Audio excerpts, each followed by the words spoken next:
It's time for Losses Above Replacement, the best baseball podcast to grace your ears, with your hosts, Alex. Gosh, I have so many questions. Also, where's my car? Splash. Strive to love something as much as my grandmother loves buying new crock pots. And Mac. If you've ever been to Boston, you know that they have amazing ice cream. Coming to you from coast to coast, it's L-A-R. Good evening, everyone, and welcome to Losses Above Replacement, the Grace podcast to grace your ears. I'm today's host, Mathias Kurosaki, and with me, as always, we have my amazing co-hosts from coast to coast. We have Alex Clark and Ryan Splash Potts. Gentlemen, first things first, as we begin every episode, how are we doing on this fine Thursday evening? We are recording on a different day this week. Yeah, that's my bad. I got a really cool opportunity yesterday, so I had to take advantage. Can't talk about it. Will not be talking about it. But we're doing okay over here. I'll say just tired. Like every time around the holiday season, like I just feel the burnout coming faster and faster and faster. And like it's been affecting my whole family too. Like, and I know a lot of just people I know, like burnout, holiday burnout's a very real thing. This is fair. On the day this uploads, I will have my anus clenched the entire day waiting for a certain Boise State Broncos to host a certain University of Nevada, Las Vegas Rebels. So if the Boise State Broncos reign supreme and get the dub, I will be making a trip for New Year's to a certain city. I don't know what city yet. I'll hopefully learn Sunday. If they lose, I will be depressed and be very depressed, in fact. So hopefully they win and I can go traveling somewhere. Yeah, I'm looking forward to hearing that Syracuse will be playing Colorado in the Pop-Tart Bowl. Please make this happen. This weekend, in terms of sports, I don't think it could have gone any better for me. So that was good. Thanksgiving was nice, I guess. We had a lot of food. I ate a lot of food. My mom made roast pork. We don't do turkey for Thanksgiving, so we did roast pork and some other good stuff. It was fun. My sister came home. The holidays, I'm sure, are going to be chaotic because not all 5 kids, but 4 kids and a wife come to town. So a lot of people. The house is going to get pretty crowded. But yeah, that's what's going on. Syracuse beat Miami. Obviously, I'm very excited about that. It's probably what I'm most excited about in the sports world. It's a nice distraction from our basketball team, which got embarrassed at University of Tennessee the other night. But anyways, enough about that.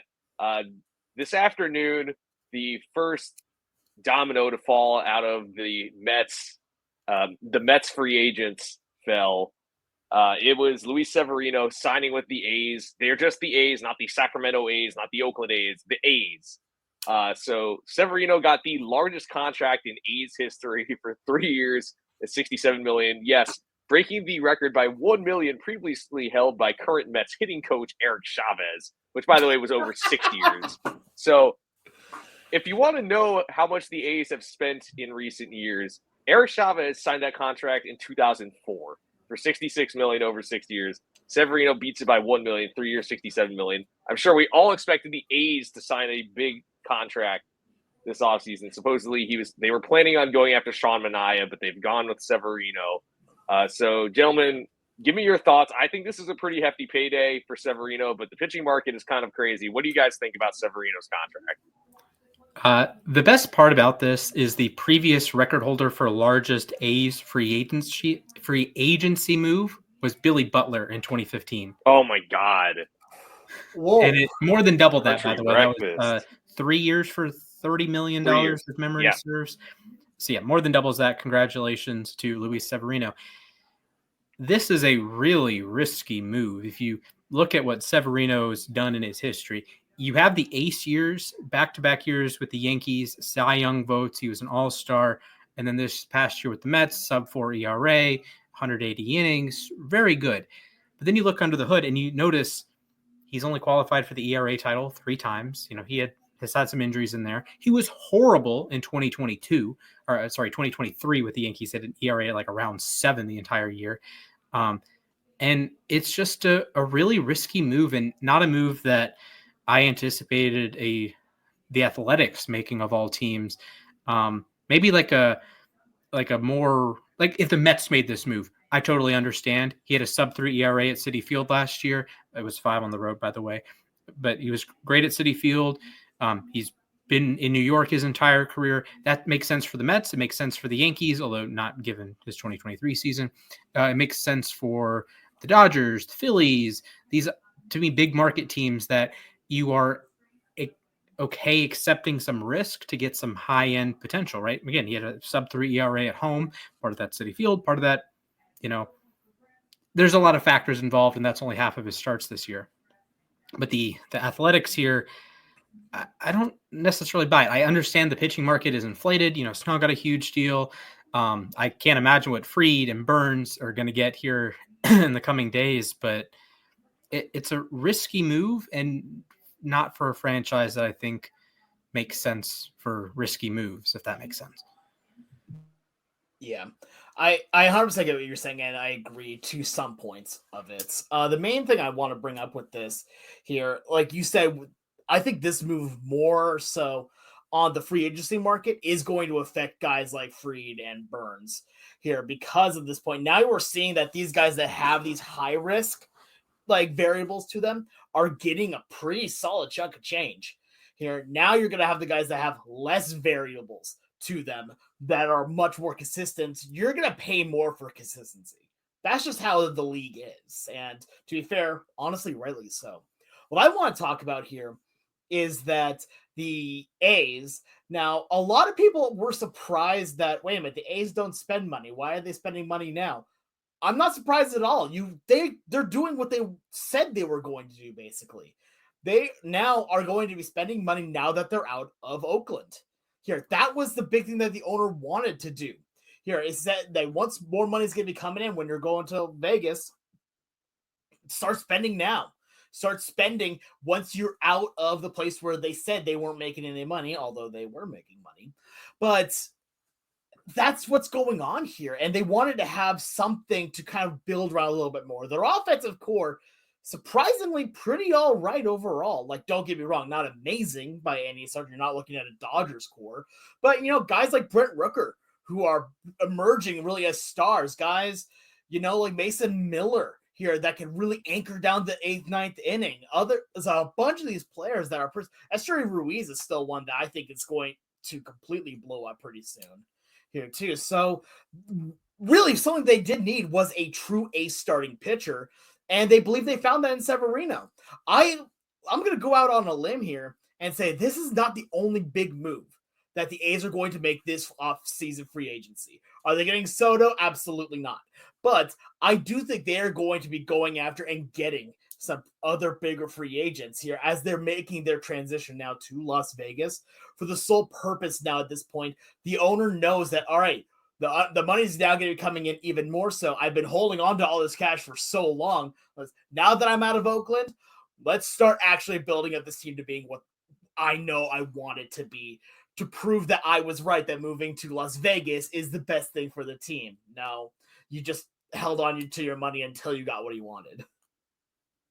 I mean, this is the thing is you saw the A's making strides as the season went on. They were 500 in the second half, which is like, all right, you went 500, great. But I mean, they had gone 7-20 in June, and they went 15-9 in July, 14-12 in August.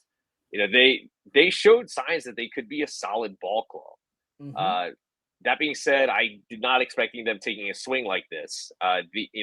Severino had a 101 ERA plus. I enjoyed watching Severino pitch, and I'm going to miss him, especially for the vibes. You guys obviously know about the game where I met Brandon Nimmo afterwards, Yep. or you took a picture with him. But Severino threw a complete game shutout that day, and then after the game, when we were hanging at the players' lot, he came out. He signed for the fans. He's a really great dude, and he was great for New York, I thought. But 3 years, $67 million. I mean, I was surprised that he got the qualifying offer to begin with. I thought $21 million for a guy with a 101 ERA plus is a steep price. And I said this about Nick Pivetta too. Again, I'm not sure. I thought neither of those guys would get the qualifying offer, and I thought they should both accept it, and they both declined it. And now Severino actually exceeded the value. 3 years, $67 million. That's $22 million annually. And I think that he can have a solid year. But my initial thought when I saw this was, oh, he's going to Oakland. He'll do great in the Oakland Coliseum. It's a dead ballpark pretty much. Then I remembered he's going to be pitching in a minor league stadium for half the year. So I don't know how that's going to affect him. To your point, Splash, he was great at Citi Field, not so great on the road. He pitched pretty well in the postseason, I'll say that much. Gave him 6 gritty innings in the first game of the wild card series, 6 solid innings against the Phillies, then battled through some traffic, but gave him another 4 2/3 with only 2 unearned runs against the Dodgers. So he really held his own, and he proved his worth. So good. I'm really happy for him. I'll say this much. He got the payday he was looking for after taking a bet on himself. And I hope he goes out and he balls out. He is an opt-out after the second year of the deal. Maybe he opts out, gets an even bigger contract. We'll see. He's in his early 30s, so he's still technically in his prime, but I am curious to see how he does now that he's gotten a bigger payday now. This sort of leads into another or Alex, did you have something here? Yeah, I wanted to kind of add on to that a little bit because I really like the points you brought up on that here. And mainly I wanted to add on that there's big pros and cons to playing for the A's this year. The big pros, of course, you just made a lot of money overall here, and you're also getting to pitch now a lot more frequently in some ballparks, including Seattle, that are much more pitcher friendly. Here, I'm not going to say all of them are, because definitely not. Look at Houston, and now where Oakland is going, where the A's are going to be playing here in a minor league stadium. Like you just brought up here, like that's really honestly going to be the thing that kills this deal for them, is that if he does struggle, it's not. I wonder how much of a scapegoat it's going to be attributed to the fact that half of the games are going to be played in a minor league stadium. And then how much of it is going to be, brought back of, oh, there were a bunch of games that were played in Seattle, or games that were played in Texas, or games that were played in LA that are going to essentially kind of refocus that a little bit. This is going to be a very, I want to say, streaky year here for Sevy, purely because he has so many different variables, not just with his own consistency. There we go. I can speak. But just in the different level of ballparks he's going to be in this year. And the fact that half of his games are going to be in a minor league stadium. Yeah. So, I mean, I think the A's could make a run at it if they really want to. I think, like I said earlier, they showed progress in the second half. I mean, you have some young guys like Lawrence Butler, Shea Langoliers, and then you have Brent Rooker, and then, Jacob Wilson. Hopefully he's healthy next year. On the mound, like you said, Mason Miller is lights out of the bullpen. It's the pitching definitely needs help, and they got their pitching help. I'm just curious to see how aggressive they are the rest of the offseason. Like I said, it's a weaker division, I would say. I wouldn't say wide open, but they know that they have an opportunity where they could compete if they make the right moves.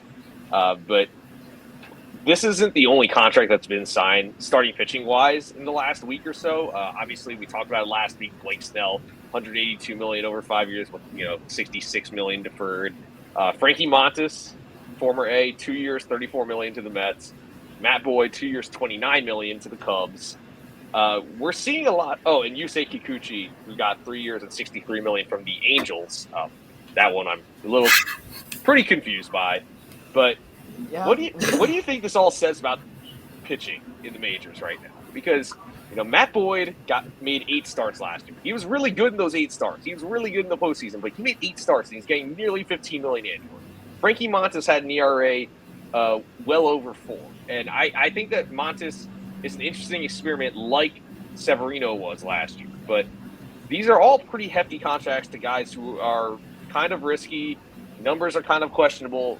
What do you guys think? I think this is the perfect opportunity to look at companies like Driveline and companies that are going after the cutting edge of pitching development, and teams can look at that market and say, okay, we do this. This is, our formula. We're going to go get pitchers that we like, whether that's in the draft or in free agency, and we can help those pitchers out and get the best out of those pitchers. And I think this is a case of Matthew Boyd might not be the best flavor for every team, but the Cubs saw something they liked and they can use him the way they want to use him. Or whoever signs Sean Manaea, whoever signs Max Fried, whoever signs Corbin Burns, you're going to have plans for these players. And it's not just going to be, Matthew Boyd pitching the exact same for every organization. Every team does something a little bit differently. There's a reason Houston and Tampa are churning out pitchers. It feels like every year, every year it's, what new Rays hot prospect is going to get Tommy John surgery, right?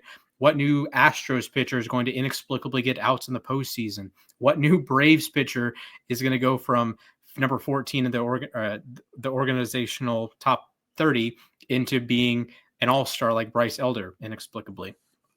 So I think that's really my takeaway from these goofy pitcher contracts, is that teams are comfortable in what they know and what they have as proprietary information, and they can utilize that and, maybe add a pitch, you get seam shifted wake and change something about how someone throws the ball. If they're a pronator, if they're a supinator, just they can hammer down and get those finer details that maybe 20 years ago we look at the pitching market and it's not as robust, and teams kind of view all these players as the same buckets. Like, okay, he's a fastball changeup curveball guy. Okay, great. Or he's a sinker baller guy. Okay, great. Well, now you can go in and say, we're going to change your changeup grip and we're going to just make this slight tweak and it's going to move a little bit differently, but that'll miss bats or be better for missing bats, or that'll be a little bit faster, right? Like Griffin Jack's sweeper. Unbelievable. Was it a perfect sweeper the entire time? No, he had to hone that skill, right? And I think that's the takeaway, that teams trust their information more than ever. I can agree with that. I also think that that's just how coaching has evolved so much in the last just even 5 years, let alone over the last decade plus. But my main takeaway from seeing all this pitching here is all these big pitching deals is that people are starting to realize how important really pitching is again. Baseball throughout its years, you have really seen it go up and down between hitting being the number one focus to pitching being the number one focus. It's done that through history here. And we're starting, I think, now to get back into that pitching focus level of baseball play. And it's because of deals like this. It's because teams will start to focus. Okay, we're seeing the offense really start to heat up again. We're starting to see guys that are really hitting the ball well. We need to pay good pitchers to do exactly that. And especially in a pitcher-friendly market like this one here, we're seeing big deals to guys that would not be considered to be really top, 25 starters in baseball. They're getting pretty solid chunk of change. I don't want to put any disrespect on Matt Boyd's name, for one thing. I love Matt Boyd, another Mariner during their postseason run. But the one thing I love about him specifically, and with this kind of deal that makes a lot of sense for me, especially with the Cubs, is his versatility. He is not just a starter. He is one that can go in long relief. He is one that has been in regular relief as well. He has experience doing all those different facets here, whereas some of these other guys, maybe they are just a starter or just a reliever here. I can understand the Boyd one, especially to the Cubs, and it's considering that they need they need that versatility a little bit more. I would say overall, when it comes to the contracts, just of the entire free agency market right now, this is going to be one of the biggest free agencies we've seen in a while. I think that's a fair statement to say, especially with guys like Soto, who are going to be signing for a huge dollar. But I think I read an article a little bit ago saying that they're projected that there's going to be over $1 billion of free agency signings still to come here. And that's after, deals now to Snell, deals to Boyd, and like we were just talking about, to Severino. Yeah, I'm just wondering, if Severino gets $67 million, he was, like I said, he was solid, but 101 ERA plus. Then what's Sean Manaea going to get? Both those guys were projects more or less coming into the season. Severino coming out the worst year of his career, where in his own words, he said he was the worst pitcher in baseball. And then Manaea was having a year, he started as a starter and then got moved to the bullpen and then moved back into being a starter. And this year, he took off. I mean, he changed his arm slot, but even before he changed his arm slot, he was having success. And then that second half of the season, it felt like he was just he was a rock. Every time he took the ball, you could run him 6-7 innings, sometimes 8 innings. Just he was awesome. I really enjoyed watching him pitch. But now you look at his teammate getting $22 million a year. All right, what do we expect? $25 million, or is that too low? 27, 30? Are we going to see him get $30 million annually? I personally, as much as I like Sean Manaea, would I give him $30 million annually? I don't know, but pitching is in such high demand because to sort of your point, Splash, arm health is also a factor here.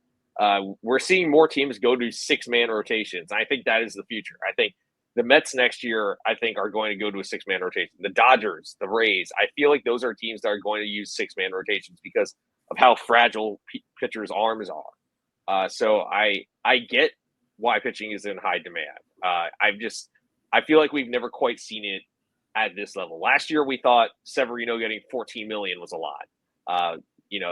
Now you got guys. I mean, Frankie Montas, like I said earlier, he had an up and down year. Yes, he improved in Milwaukee, but I did not expect him to get $17 million annually. A lot of people are saying, "Oh, $17 million annually, that's whatever." So, yeah, the pitching market is really crazy. And I mean, what's Corbin Burns going to get? What's Max Fried going to get? Yeah. That's the thing is, Hiroki Sasaki left a lot of money on the table by not waiting to get posted. I mean, imagine if he had waited. Like, that guy could have gotten around Yamamoto money, maybe. I think at this point right now, he basically is going the Shohei route because Shohei, I believe, did the same thing. Yes, he did.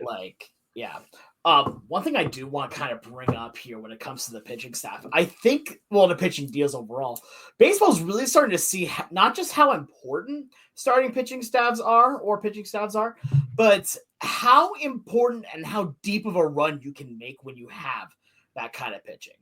Like, let's take a look at some of the top teams. Look at the Dodgers first. The Dodgers, their pitching staff was crazy good. Here, take a look at the Yankees. Pitching staff, pretty darn solid. Even going down to some of the lower-ranked teams, having 1 to 2 8 starting pitchers will do your job for you. And that helps you throughout not just the duration of a season, but even more so in the playoffs. Having, I've been saying this for a while now, having good pitching is going to be better than having good hitting here in a lot of ways here. That's one of the reasons why I said that if the M's had made the playoffs, they would have had a strong run because of their pitching staff. However, you do still need offense to go along with it. That's why the M's didn't make it. But at this point, we're starting to see just how important in the playoffs as well as in the regular season, like you said, arm health is going to be, but also having the quality of that arm that's going on. The human body was not made to throw a baseball. Legit, if you definitely not at 100 miles per hour or whatever. Throwing a 100 mile per hour sinker with 22 inches of movement was not what the body was designed to do. The body was designed to maybe go like this if you need. For the audio part of this, all I did was kind of move my arm. But at this point, it's so weird to see how how the bodies have to move in order to make these pitches work, which is something that makes the game itself so interesting. Because you may just have some years where pitching gets absolutely destroyed. Look at the Dodgers this year, where you had how many starting pitchers get hurt? I think we had at one point that they had to use 14 different pitchers start a game throughout the course of the season. That is insane. The fact that we're about to go into a 6-man rotation, if you would have said that even 10 years ago, that's a decade. Mind you, that's 2014. I was out of high school at the time. Here, you would have said, no, that's not happening. That's stupid. That's asinine. Now it's that's going to happen probably. You're saying that's going to happen to the Mets next year. potentially. Like, baseball has evolved in such a weird way because it, like you brought up earlier, Splash, it is so stats defining. It is so, like, different ideals have been formed here that show that, all right, he does this really well, so let's accentuate that. Or he doesn't do this really well, but he's really good at this. What about if we just tweak this and maybe they could both be the same? Yeah, I really want to see how it's going to go forward here a little bit more, especially, like, and I know, again, talking on my Mariners a bit, but Jurangelo Shinja, when he makes up to the big leagues, if he does, hopefully he does, please, like, being a switch pitcher, like, that's something we haven't seen since Pat Venditti. And no disrespect to Venditti, didn't last very long because it was a gimmick that didn't work out as well. With Shinja, he's throwing 95, 96 plus with both arms. How is that going to change how baseball is? We saw how Ohtani has now changed to where two-way players are starting to become a little bit more, like, regular. I'm not going to say they're common, obviously, but there's only a few out there. Jack Aglione is the one that comes to my mind here. But right now, baseball evolves. Baseball evolves in such a weird way to where what was even common 10 years ago has already changed. That's how the game works.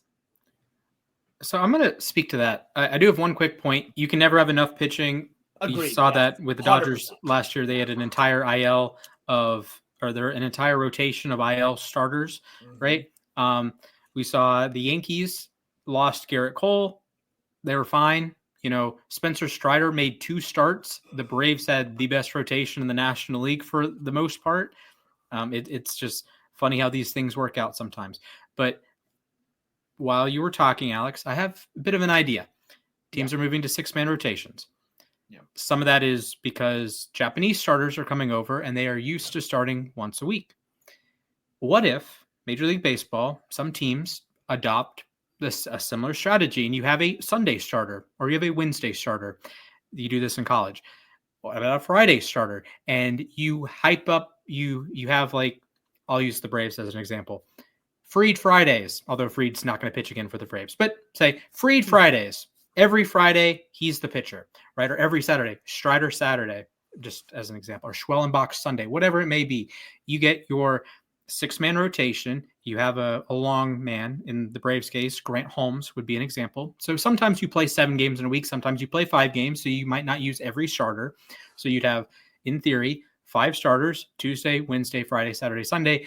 Almost every week of the season, those days you are playing baseball. Mondays you're off. Sometimes you're on. Sometimes Thursdays you're off. Sometimes on. Sometimes there's weird games like the London series. The Mets and Phillies only play 2 games. So you missed you missed the Friday game, if memory serves, or if you play the Field of Dreams game, or you play in a different place than a normal 3-game series would take, then you might not need your Friday starter or your Sunday starter. There's not a perfect system here, but how do we feel about, say, having a specific Friday starter, specific Sunday starter, you know, and hyping that up as like a marquee event? You know, you go to the ballpark Friday, you know who's pitching every single Friday of the season in theory. Yeah, I'm not opposed to it. Yeah. You know, here's the thing. I am opposed to it, and it's not because I don't like the idea. I just don't think it would logistically line up with a 162 game schedule. The fact with how different the off days are for so many different teams, the fact that I also don't think that managers are going to, like, let's say you have your Friday starter, right? If you have an off day on Friday, what happens then? Do you just move Friday starter to Saturday? Your Friday off days are incredibly rare. Oh, no, I'm aware. I'm just using an example. Yeah. Right. And a lot of times, like, you brought up that this is in college a lot. And yeah, I 100% get that. But the reason why it's in college is because most of the time you're not playing during the week. You're playing Friday, Saturday, Sunday. You're playing those series. Maybe a Thursday, maybe a Monday thrown in there every now and again. There's another name for that in Major League Baseball. It's called the opening day starter. It's called your number 1. Most of the time, it's your number 1 that's the Friday starter. It's your number 2 that's the Saturday starter. We have that in Major League Baseball. It's just a different name. And, like, I like the idea of having, like, oh, yeah, you know, free Fridays, or, you know, let me make a Mariner example. Felix Fridays. Yeah, Felix Fridays. That would have been, imagine how many that would have just sold tickets every Friday for 15 years. I agree. I 100% agree on that point. But no, like I want to like the idea because I do think that for marketing, it would be interesting. I think just overall how the game is played, you're not going to see it. Okay, fair enough. Yeah. Just I will idea. say it is I an like the interesting idea, though. concept though. Like Yeah, it's an I interesting know concept. that like you were saying, they do that in college, and what was it? There was I feel like there have been, like, in years past, there have been pitchers who've only pitched once a week. Or maybe I'm just thinking of like how the Mets handled Kodai Senga this past year. Or not this past year, the year before that, 2023. They tried to keep him on a once a week schedule, and then after a while, they did try to start shifting him to 4 days rest. And it is a bit of an adjustment, but that's the thing is that I think more and more to preserve pitchers' arms, we are going to see more 6-man rotations. But anyways, we do have a rule that has a lot of fans up in arms that we're going to talk about. We're going to give our 3 words only responses. It is I believe it's called the golden batter rule, which caught me off guard, to say the least, when I saw it. I know that they floated the idea out there. Maybe you get you pick your 3 batters in the 9th inning or something, which also is not a great idea. But gentlemen, give me your 3-word response to the golden batter rule, because I am lost on this. Splash, please go first. Yes, I want you to do this one. I will do you one better. I'm going to give you 2 sets. Number 1, hypothetical wet dreams. I'll come back to that. Number 2, Geez, I forgot it. Okay. Well, wow. My hypothetical wet dreams here. This creates the best matchups. And you can go back in history and think, what if instead of X ending the series, it's someone else, right? We have some moments. Miguel Cabrera struck out to end the 2012 World Series. Manny Machado struck out to end the 2018 World Series. Carlos Beltran, struck out to end the 2006 NLCS. Those are big moments. Those are Hall of Fame level players that didn't come through in big moments. Great. You remember those. Sometimes you remember the moments, the Pat Mazekas of the world, or Luke Williams when he hit his walk-off home run against the Braves. See, I can do it to my team too. Yeah, okay, we have those. But imagine, bottom of the 9th, 2 outs, runner on 3rd. You got to get him in. Bryce Harper's coming to the plate. How would he work if he was the ghost runner? Anyways, that's neither here nor there. We have to find that out. Yeah, number 2. My number 2, it is door in face. This is Rob Manfred slamming the door or opening the door right in people's face and saying, this is a ludicrous idea. This is not what I want to pass. This is asking someone for $1 million. And then when you ask them for $10, that seems like much more reasonable. It's like sale items. Oh, we're on sale. It's a $1,000 item. It's on sale for $500. You're more likely to pay $500 for a sale item than if it was just $500 flat. That's how human psychology works. So door in face and hypothetical wet dreams. Yeah, no, I mean, that tracks 100%. I'll tell you what, I'm going to match you then, and I'll also do 2 because they will lead into each other as well. So my first one is just end blackouts. Like, legitimately, that is the number 1 issue I think that most baseball fans have here, is not being able to watch their games here due to the blackouts that the MLB itself has imposed. Here, legitimately, if your main idea to try to get people to watch more is have the golden batter, or have just at one point during the game, you could just choose to put in your best hitter right then and there. If that's your idea, bring in more viewers, then stop exiling your own viewers here. And that's what blackouts are. Like, I understand there's more that goes into it, right? So especially with TV deals and all that. But we're already starting to see the TV deals start to go away with a lot of teams here. And guess what? There's going to be more in the very near future. Just end the blackouts here. Let us be able to watch baseball easily. And you're going to see viewership explode. Like, really not that hard. And my second set of this is, because it goes directly with this, especially with our word golden, WWE fans will appreciate this, Vince's golden egg.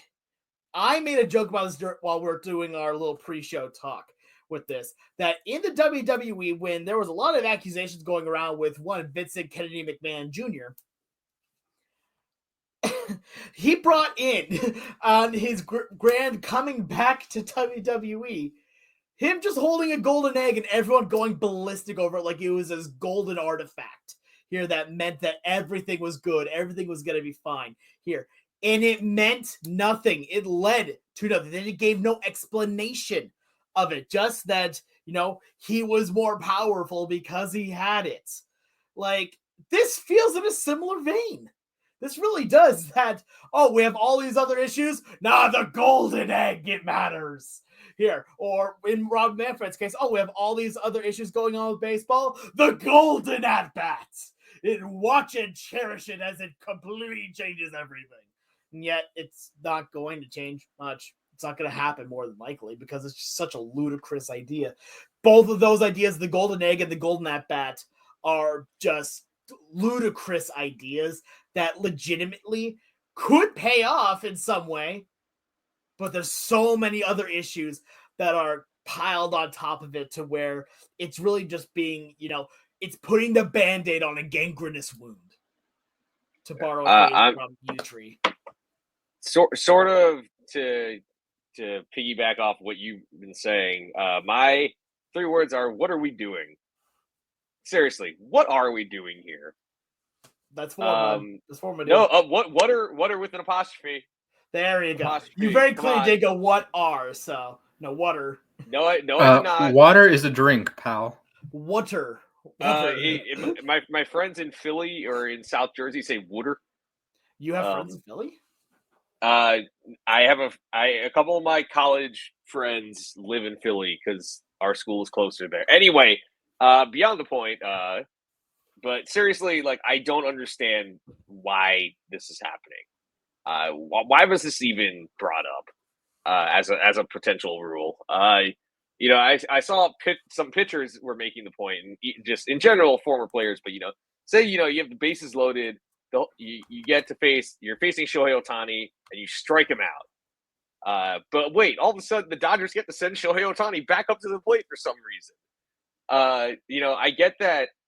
On one hand, you're like, oh, well, you struck him out. That means you can strike him out again. Well, now he's just faced you right before, and now he gets to see the same pitches again. So it's just not a good idea. And to Alex's point, blackouts are such a big issue and are probably the biggest issue concerning fans, both diehard fans and casual fans, that it just doesn't make sense. And to Splash's point too, you miss so many of those moments where some of the lesser known guys get those big moments. David Freese. Patrick is the first one that came to my mind. Yeah. Travis in fairness, he had just won NLCS MVP. I know, but David Freese. That's to your point though. Like, David Freese gets the at bats, got a lot of the at bats in the big moments throughout the playoffs. But I'm sure that if the Cardinals fans had their way, they would have wanted Albert Pujols or Lance Berkman or Matt Holliday up there. But you have Travis Ishikawa. I know one of my friends mentioned Kirk Gibson. Gibson was NL MVP in '88, so that doesn't make a ton of sense. But Francisco Cabrera for the Braves. I mean, he's a pinch hitter who barely had any postseason experience, and he got a game-winning hit. You lose those moments, all right? So I wholeheartedly disagree with this whole concept. I really hope it doesn't go beyond just the exploratory stage, because I think almost every owner is going to say no to this. There are ways to go about making the game more exciting without doing a gimmick like this. Keep that with the Savannah Bananas. I'll say that much. I actually want to bring up something really quick here. I apologize. I have to say, because otherwise I'm going to forget it. Here, as you say this, what this reminds me of? The same rule that's now being used in the Pioneer League, and that is the knockout round, the sudden death derby. Yeah, exactly. Like, this is the same concept. Here's my. I'll say this real quickly: is the amount of times games have gone to a knockout round and players struggle to get the ball out of the infield.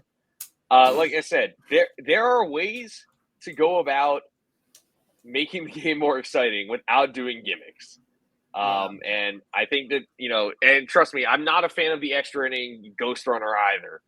And I mean, thank God it goes away during the postseason. But I just think that you got to figure something out. And blackouts should be the number one priority, I think, for the league office.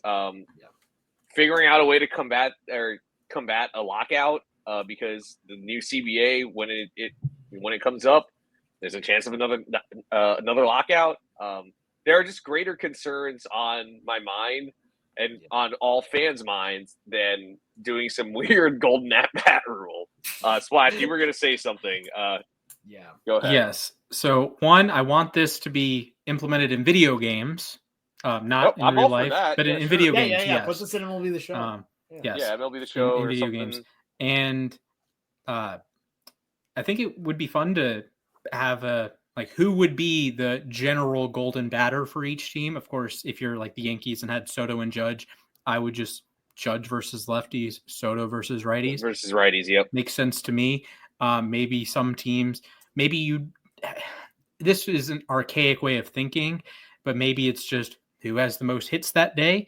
But in the realm of proposing wild ideas, would you rather A, the golden batter rule, or B, you get 27 outs.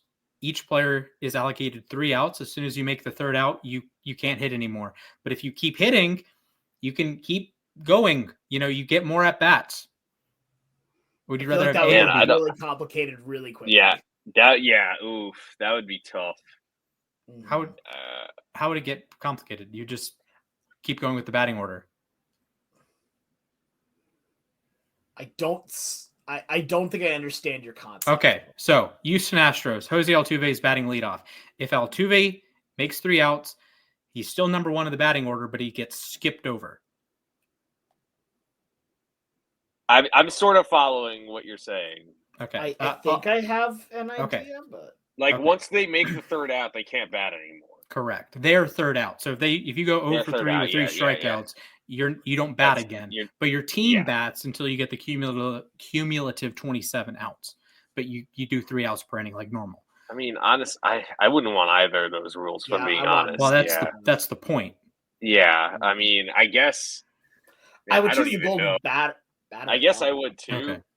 Okay. By a narrow margin. I mean, here's kind of piggybacking then off of that, right? Because I believe that's the cricket rule. That's the cricket adaptation that each player has a specific number of outs. I know it's a different wording. I apologize to our cricket fans in the audience, but there's that's always fascinated me that if you don't make an out, why should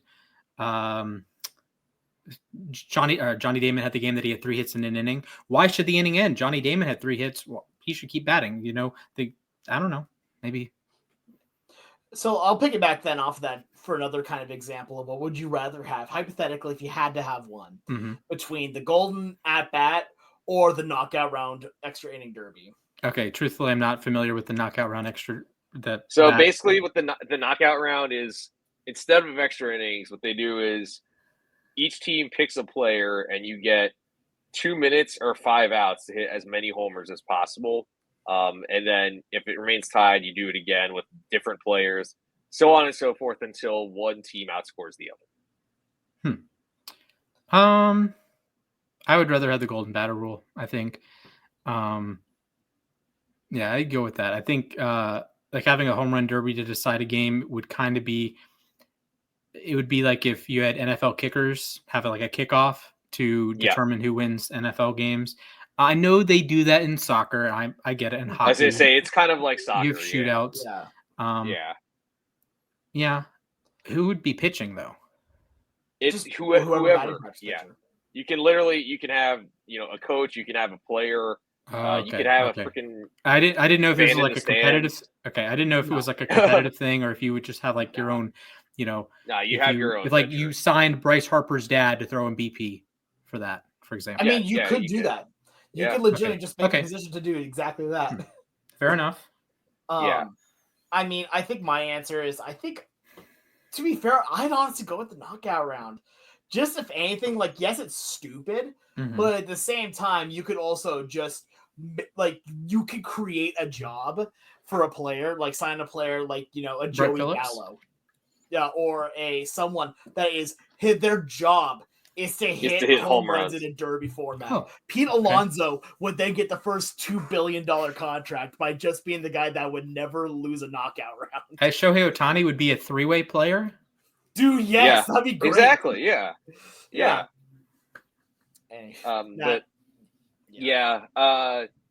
Like I was saying, I have greater concerns than figuring out a resolution to games. Like I said, figure out a resolution to blackout restrictions first. But anyways, let us know what you think about the golden batter rule. Do you think this is great? Do you think this is terrible? Are you somewhere in between? Let us know. I am somewhere in between, to be clear. I understand both of you are opposed to it. I am deeply fascinated by what could have been in MLB history if we had this rule. That's fair. Like, that's fair, yeah. Or I should make a list. That should be my first video. If MLB institutes the golden batter rule, what would every team's best option be? I like that idea. Of course, I like that idea. You could also go down the rabbit hole of who. Say, I'll give you the example. The Mets just demolished Spencer Strider.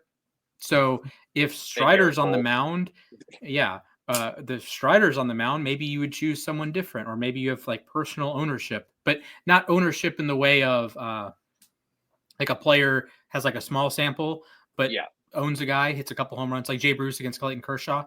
But maybe it's like a bat path. Like one guy's bat path is perfect for this guy's changeup or this guy's curveball. Yeah. And that gives you the best matchup, even if it's like, you know, you're choosing Gleyber Torres over Aaron Judge. Well, maybe it works out in this scenario. I don't know. That's probably too deep for this, but like each team, who would they choose as their golden batter? Yeah.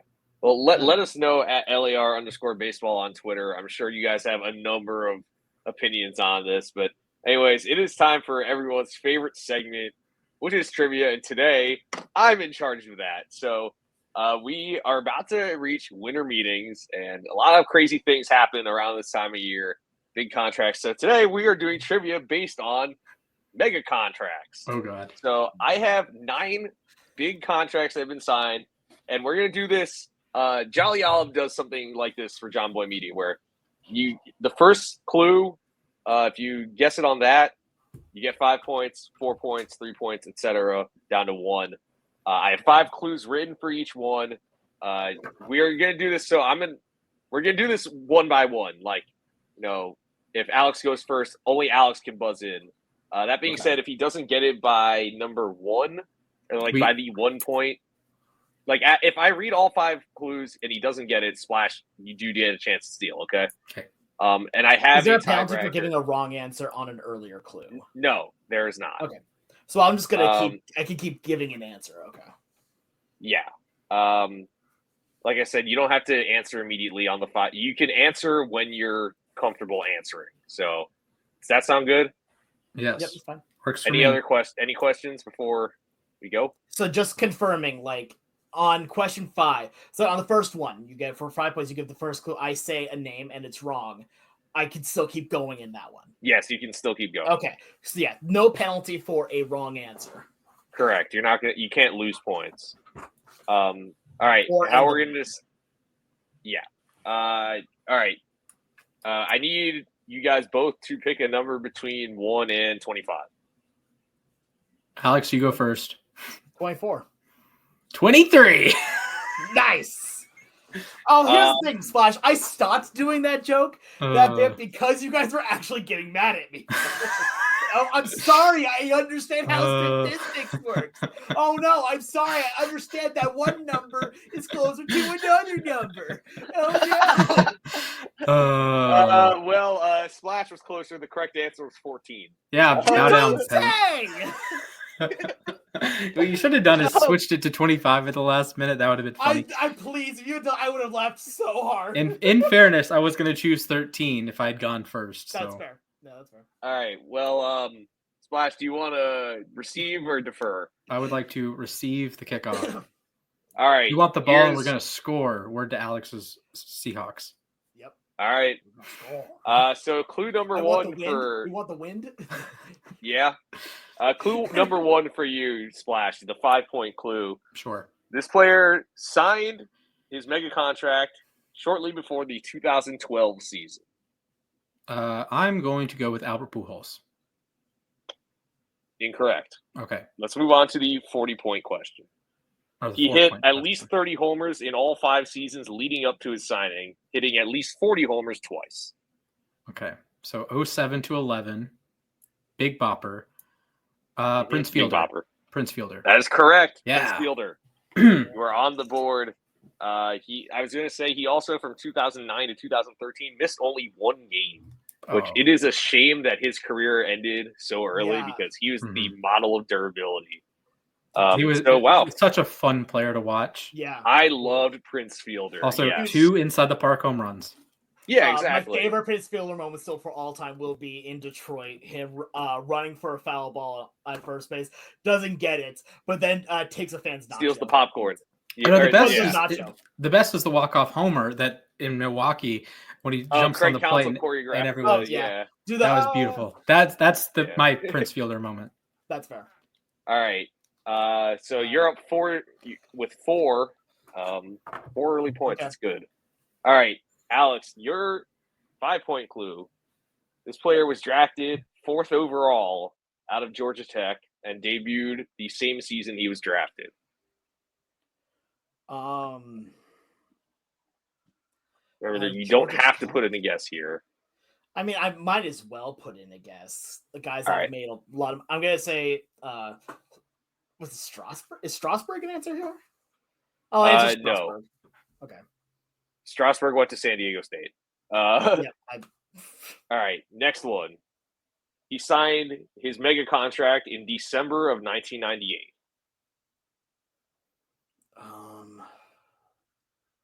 98 mega contract. I know it's not, but just to move on, I'll say A-Rod. It is not A-Rod. Yeah. Next up, he threw a no-hitter on June 10th, 1997 for the Florida Marlins.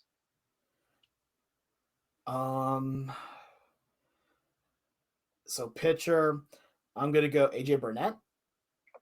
It is not AJ Burnett. Okay. Next clue. He was traded to the Yankees in December of 2003 for a package including Jeff Weaver. Okay. I still think it's Burnett. So you don't have to put in a guess here, but pass it. All right, and the last clue. All right, here we go. Funny name for this one. It's going to be Carlos Delgado. I wish it was, but it is not. Anyway. The last clue that will probably give it away for both of you, I think. He was given the first $100 million contract in baseball history. Oh. No, that doesn't give it away for me. I forgot. I forgot. No, Alex. Do you have an answer? No, I'll just let Splash take the point. All right, Splash. Known Orioles announcer Kevin Brown. They are different people, but Kevin Brown. Yes, Kevin Brown did play for the Orioles, but different person. But yes, the answer is Kevin Brown. Splash, I'm just going to give you 1 for that. Yeah. I think that's fair. Yeah. So you're up 5-zip. All right, you have your next player. I will. I'm going to give a full excuse right now. My head has been hurting for like 2 weeks straight, and I can barely think. So I am trying my best. It'd be like that sometimes. Yeah. All right. Splash, clue number 1 for your guy. He was a 13th round draft pick, and he signed his big contract in December of 2011. Oh. Is this Albert Pujols? Yes, it is Albert Pujols. Yes. Beautiful. Okay. I didn't remember if he was an 11th round pick or a 13th round pick, but he was a 13th round pick. I'll take my chances there. Yes. All right, so I'm down 10-0. Here we go. Okay. Don't guess Albert Pujols. All right. All right, first guess, Albert Pujols. Yes. 10-zip. All right, Alex, clue number 1 for you. Signed as an international free agent in 2001 out of the Dominican Republic. Yeah, I was really hoping you were going to say out of Japan. Out of the DR in 2001.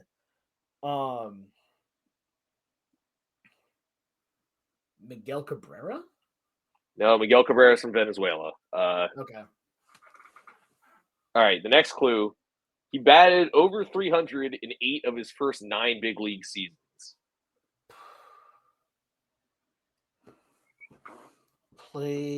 Dominican-born player. You said, okay, for clue, the first clue you gave, he made his debut in 2001 or he signed it? No, that's the year he signed. He debuted in 2005. Okay, that makes it's still very hard to figure out. Jose Reyes? It's not Jose Reyes. Okay. All right, your 3-point clue. He signed his mega contract in December of 2013. Mega contract, debuted in 2005, 2013. He made his Cano? That's correct. It is Robinson Cano. Yes. The next clue. Oh, I knew I was gonna get Cano at some point. The next clue was that he was traded to the Mets in December of 2018. Well, and it's okay. The 1-point clue was that he got suspended twice for failed drug tests. Nice. Anyway, so you're on the board. It is 10-3 now. I'm not getting shut out today. Exactly. No shutout today. All right, Splash. All right. Your number one. Your 5-point clue. He was drafted 6th overall in 2002, declining a scholarship from Clemson to play pro ball. Okay. So high school, I would guess born around 84, probably debuted in the mid 2000s. I am going to go with, you said 4th pick in 2002? 6th. Okay, 6th pick.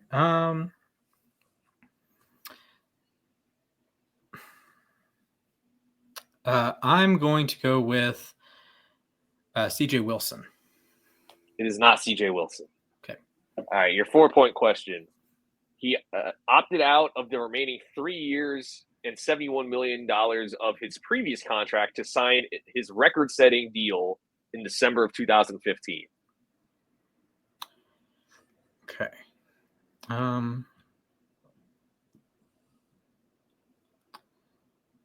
So big free agent acquisition, 2015 to 16 off season.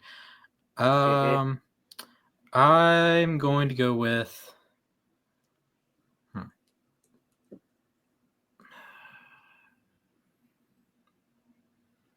what's up, bruh? I'm just like mentally crossing off names. Like it's not Miguel Cabrera, it's not Justin Verlander, it's not BJ Upton, it's not. Okay. Yeah, though that didn't help anyone or anything. It's 2016.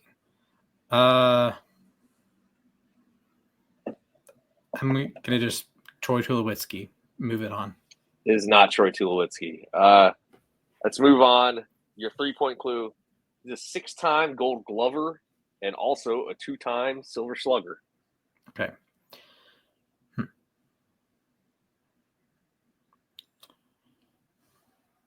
I'm gonna just guess it's a position player at this point.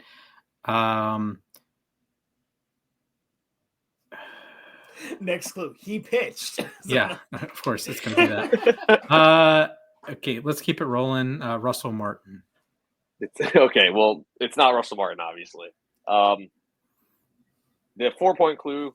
In July of 2019, in the middle of a game that I started, I got traded to the Houston Astros. Okay, so you 2019, middle of a game, traded to the Astros. Game that he started. So it could be a position player still. It could be a starting pitcher. Mets to Astros. That's okay. Wait, I never said it was the Mets. What? Oh, I don't know why I thought of the Mets. Okay. When you said traded during the middle of the game, I thought Wilmer Flores. Okay, let me backtrack. Not from the Mets. It's to the Astros. Yes, to the Astros. Well, shoot. Zach Greinke. That's correct. It is. Yeah, Zach there we go. Greinke. Okay. I'm glad you figured out that it was a pitcher because Okay. If you do remember, Silver Sluggers did used to go to pitchers. Yes. Okay. Yes. I was really honestly, to be fair, if you would have changed the clue to say he pitched, I would have just busted out laughing. Yeah, well, it's okay. The 1 point clue was that he won the Cy Young in 2009 and was runner-up in 2015 So, okay. All right, so you take that. That was a mess. That was 3 okay. points for Splash. So you're 12, 3. Oh, 2 points. Okay. All right, Alex, here's your 5-point clue. He was drafted first overall out of Vanderbilt in 2007. Splash looks like he knows the answer already somehow. Is that Strasburg? No, it is not Steven Strasburg. He did not go to Vandy. Splash is just gone right now. And the 4-point clue is that he signed a different record-setting contract in December of 2015, just a few days before Greinke got his deal. Okay, wait a second. He went to Vandy. What year did you say was the first round draft pick? 2007. Oh, is this Verlander? It is not Justin Verlander. Okay. Next clue. He was runner-up in the AL Cy Young voting in both 2010 and 2015 and won the Cy Young in 2012. Oh.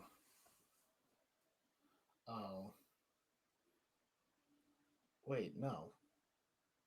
Who won it in 12 then? Oh, Kluber. It is not Corey Kluber. Let's move on to the 2-point clue. He led the AL in ERA in 2015, a year he pitched for 2 different teams. I'm like, Splash, keep dying. It's fine. I'll let you keep doing that. For those not watching the YouTube part of this, oh my gosh, like I know Kluber. Oh no, Kluber was way before because it's not Felix because Felix was 2010. Oh shoot. Pitcher 2 different teams.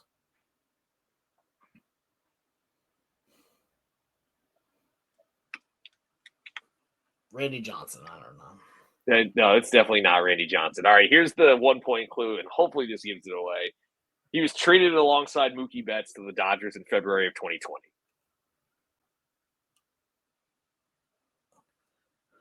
Who did they send over in that trade?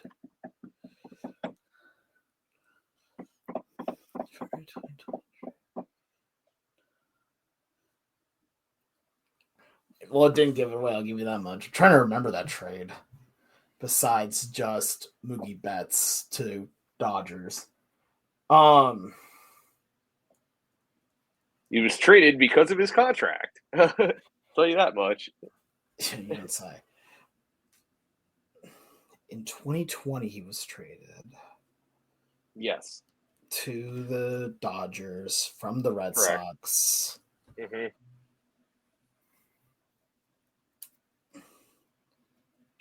Chris Sale? Is not Chris Sale. Splash, tell us the answer. Do I get 2 points if I name his dog? What? He has a dog? Yeah, it's named after one of the other teams that he'd never pitched for, actually. All right, why not? David Price, and his dog is named Astro. Did not know that. Yes, David Price is the answer. He got a 7-year, $217 million contract from Boston. Like I said, days before Greinke got his contract, which was higher AAV. So that's how it was record setting. Anyway, let's move on. Wow, it splashed 14-3. Here's clue number 1 for you. Another Georgia Tech guy drafted 5th overall in 2001. Ooh, okay. 5th overall, Georgia Tech.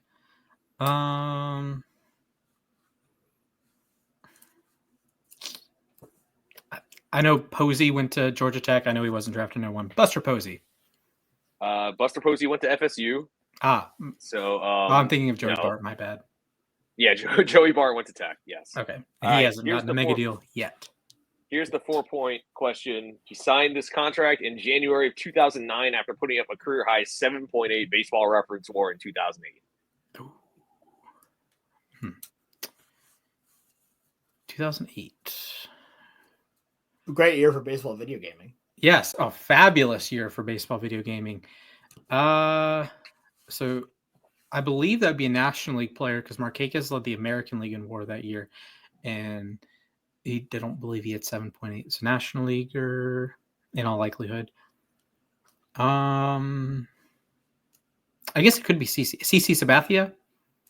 It's not CC Sabathia. Okay. All right. 5-time Gold Glover. He hit at least 30 homers in 8 consecutive seasons from 2004 to 2011. That's pretty good. Pretty good player. Yeah. So hitter, I'm gonna guess National League. Maybe I'm dead wrong on that one. 04 to 11, 30 homers a season.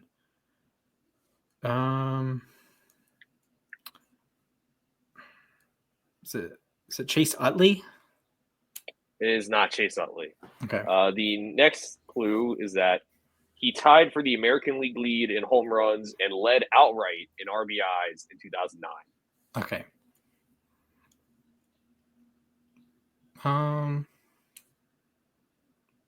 I suppose it could be Mark Teixeira. That is correct. It is Okay. Mark Teixeira. So Okay. to your point, Splash, about 2008, he got Split traded time. mid-season. Yeah. Go Braves. So yeah, he was really, really good for the Angels down that stretch. He received 43 MVP RBIs in votes 53. in Yeah. like 50 games. 53 games, he drove in 43 runs, which I know RBIs aren't like my favorite statistic, but still Mhm. say That's pretty good. yeah. Hearing Teixeira just always reminds me of one news story I remember years ago. It was the Mariners made a trade with the Yankees, and they said the Yankees were sending Teixeira to the Mariners, and everyone lost Different their Teixeira. mind. Yeah. Yeah, but it was Kanekoa Teixeira, Yeah, exactly. the reliever. All right, Alex, here's clue number 1 for you. He played for 4 teams over the 2 seasons leading up to hitting free agency. Whoa. Played for 4 teams leading up in 2 years. Wow. Yeah, Chase Utley. I don't know. I know it's not right It is at all. not but Chase Utley. Yeah. Good effort, though. All no, right. there was no effort there. Dude, He don't signed- patronize me. He signed this contract in December of 2010 with a team that he had pitched for a year prior, turning down more money from a different team. You said it was in 2010? Yes, December of 2010. Okay. So just before the 2011 season. I'm going to say no, it's not him. I know that much.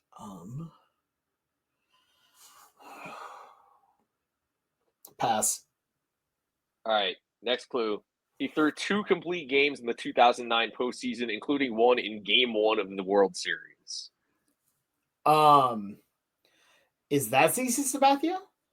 No. This guy beat CC Sabathia in Game 1 of the World Series that year.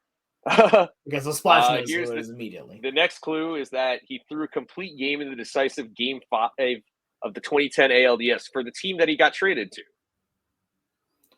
Wait, say that again, please. He threw a complete game in the decisive Game 5 of the 2010 ALDS, and it was for a team he got traded to earlier in the season. Yeah, no idea. So, pass it on. All right, well, the 1-point clue is that he won the 2008 AL Cy Young Award, but had to retire due to an elbow injury in 2016.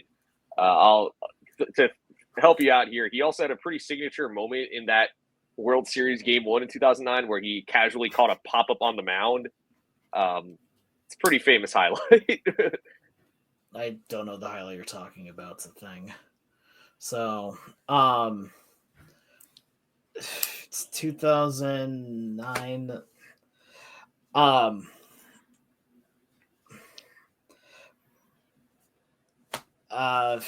AJ Burnett. I don't know. That is incorrect. Splash, do you want to tell him? It is Cliff Lee.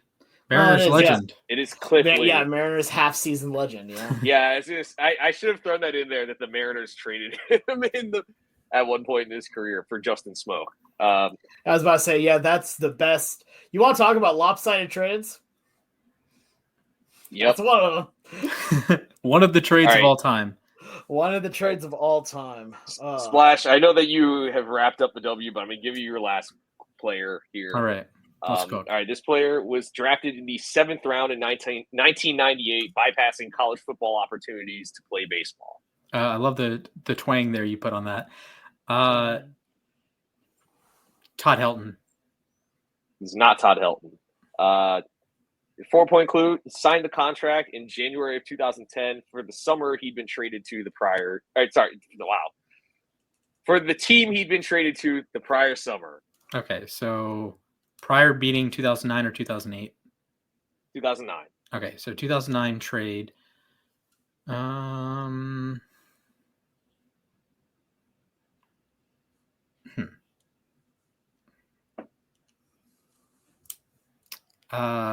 So 2009 trade, 2010 free agent, or yeah.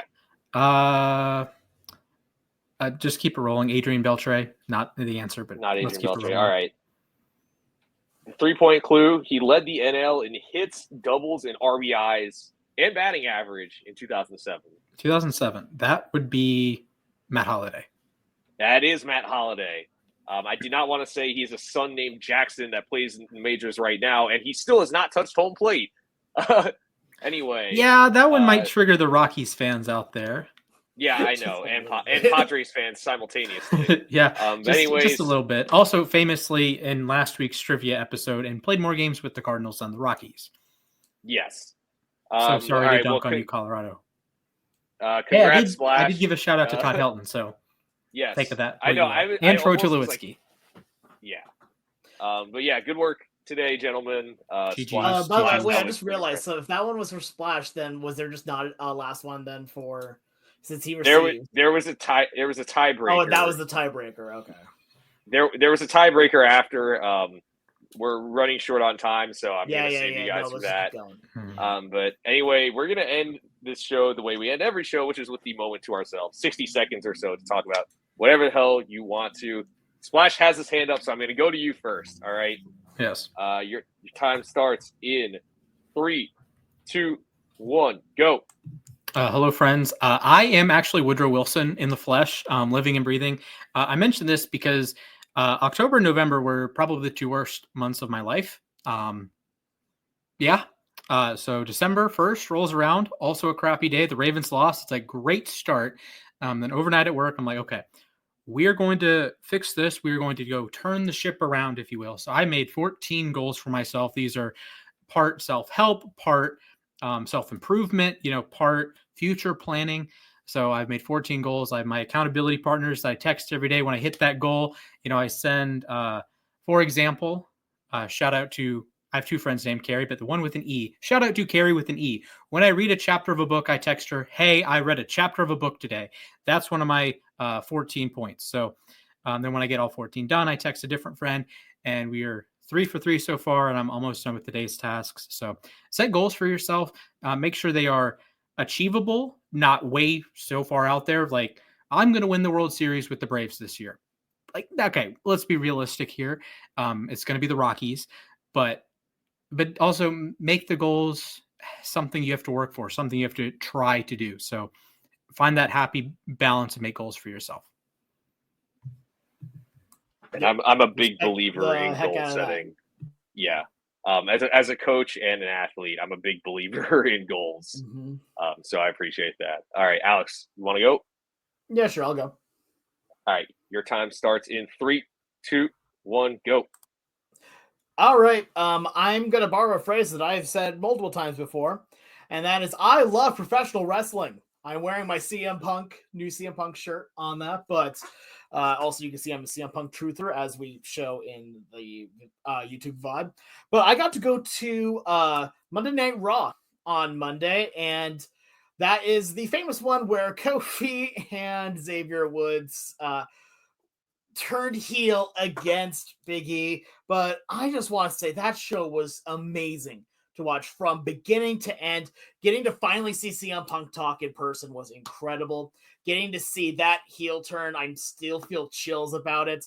And then the very end of it, getting to watch my boy Sami Zayn wrestle made me so unbelievably happy. And I love the fact that I have found this, hobby for myself, as well as that I'm not ashamed about being a wrestling fan anymore. For a lot of years, I was. And now with how amazing the storytelling has been over the last few years, especially since Triple H has taken over, it's a lot more fun to be a wrestling fan. Give it a chance if you haven't. It's fun times to watch.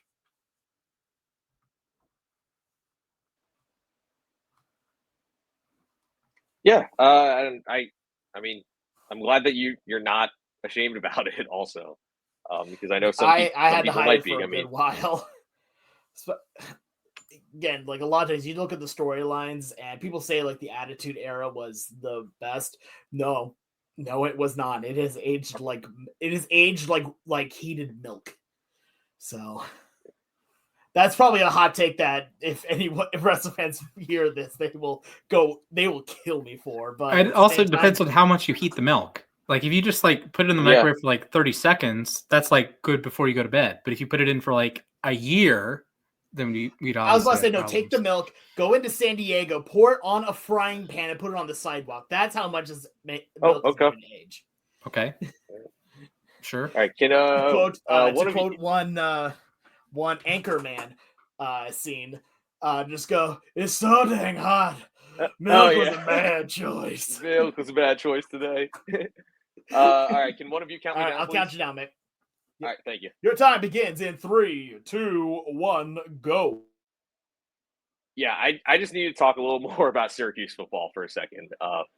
They're only the second top 10 win in the last 22 years. For context, the year before I started grad school, Syracuse football won 1 game all season. The year I got there, our signature win was beating Malik Willis on a Friday night on a walk-off field goal. They were 3-1 after that win, didn't even make a bowl game. The next year, they are 6-0. They're ranked 14th in the country. They lose to Clemson, lose 5 games in a row, barely make a bowl game. All right, whatever. Next year, all right, 4-0 again. Oh, wait, they lose 5 in a row. Again, Clemson destroys their confidence. This year, it felt like their confidence never dwindled, even with, losing to Stanford, which, by the way, if they didn't lose to Stanford, they probably make the college football playoff. I'm just going to say it. So, yeah, they lose to Stanford. All right, they get back up. They win a few more games. All right, you lose to Pitt. Max, sorry to do this, but we cannot hear you.